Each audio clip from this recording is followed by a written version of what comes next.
Dikarunia satu anak, terkuak status pernikahan pacar Tamara Tiasmara. Kekasih artis peran Tamara Tiasmara, Yuda Arfandi, akhirnya ditetapkan sebagai tersangka kasus pembunuhan dan T6.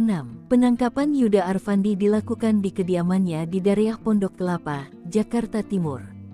Kemudian, ia dibawa ke Polda Metro Jaya pada hari ini, Jumat 9/2.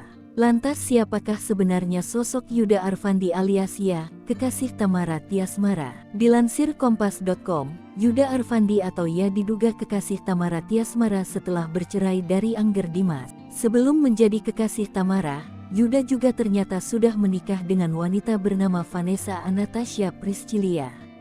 Keduanya pun sudah dikaruniai satu orang anak perempuan. Dalam video yang beredar di media sosial, terlihat Yuda Arfandi menikah dengan Vanessa Anastasia Priscilia oleh seorang penghulu dengan mas kawin 22 gram logam mulia. Lebih lanjut, Yuda Arfandi juga diduga berada dalam satu lingkaran pertemanan dengan Raffi Ahmad.